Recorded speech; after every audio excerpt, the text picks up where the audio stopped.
Welcome to the Parsha Perspective. Each week, we will delve deep in a weekly Torah portion to find a practical and insightful way to enhance your daily life.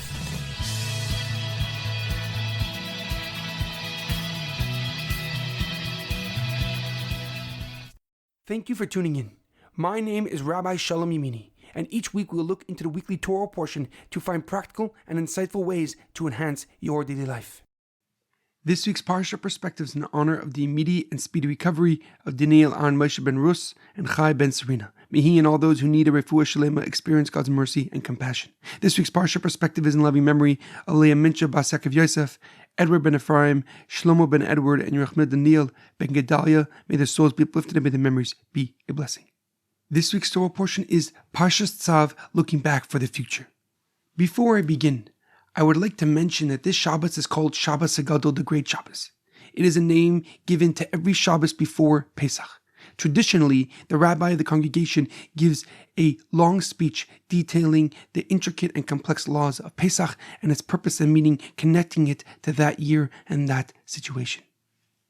Our Parsha begins with God instructing Moshe to tell his brother Aaron and his 4 sons how to fulfill their duties in the Mishkan. The Torah details how to perform the various types of sacrifices and what must be brought along with them.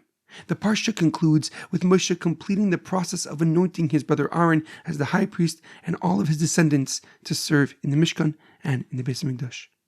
However, a question comes to mind. The first mitzvah in this Parsha is called Trumas Hadeshen.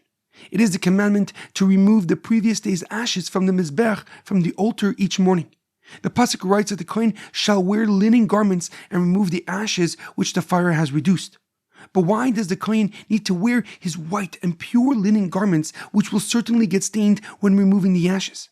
What is the purpose of wearing the priestly garments while removing the ashes from the altar? Furthermore, the Pasuk writes that the Kohen must change his clothing before he takes the ashes out of the Mishkan.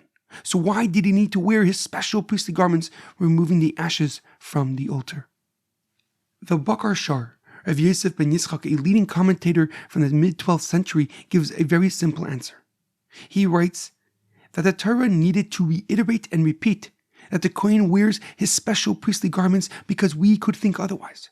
Since he will probably get his white linen garments dirty, we can assume that a Kohen should wear a different set of clothing, and therefore the Bakar Shar explains that since this is a service done in the Mishkan and in the Beis Hamikdash, the Kohen must wear his special and holy priestly garments. And even though they will probably get dirty, the Kohen must wear them nonetheless. But he must change into other set of clothing before he leaves the Mishkan with the ashes. For wearing priestly garments outside the Mishkan is forbidden according to the Torah. However, the Lubavitcher Rebbe, Rav Menachem Mendel Schneerson, gives a deeper and more profound explanation. He answers that there's a hidden purpose and a deeper reason for the Trumas Hadeshen, the ashes removal. The Pasuk writes that these ashes were from the burning of the fats of the previous day's sacrifices. In the evening, all that was not burnt during the day on the altar was put on the altar to burn during the night. The Lubavitcher Rebbe explains that this was the first service done each morning in the Mishkan and to teach us and signify a very powerful lesson. The sacrifices of yesterday enable the achievements that can be accomplished today. The Kohen can only add wood to keep the present fire alive by removing the ashes of the previous day's fire. The Kohen wears the priestly garments during this service not only because it must be done with the utmost dedication and devotion, but to help the Kohen recognize the importance of his work and what he represents.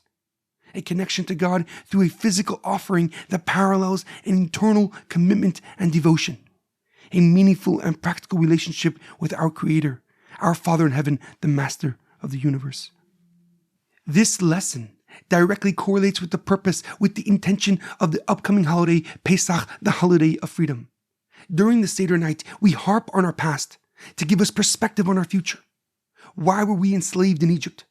Why were we taken out of Egypt? Why did God, Melech Malchim Lachim, the King of all kings, the Master of the universe, choose us to be his nation? But the answer is simple. Because of the sacrifices of our forefathers, Abraham, Yitzchak, and Yaakov. Abraham circumcised himself at 99 years old because God commanded. Yitzchak offered himself as a sacrifice because God desired it.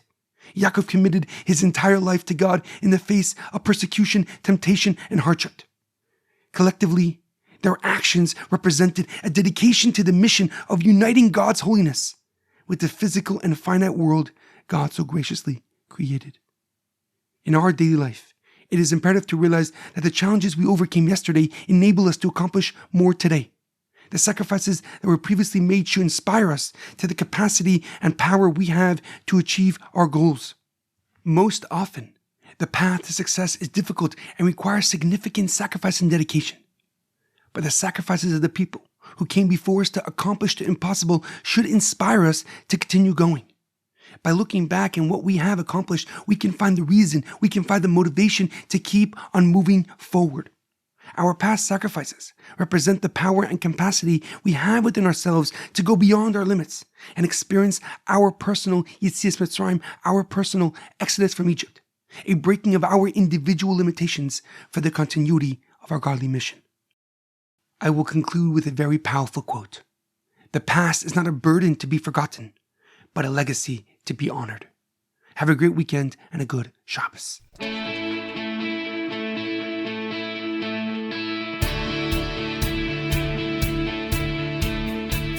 Thank you for tuning in to the Parsha Perspective. Check out our website, theparshaperspective.com. Send thoughts and comments to theparshaperspective@gmail.com. Till next time, thanks for listening.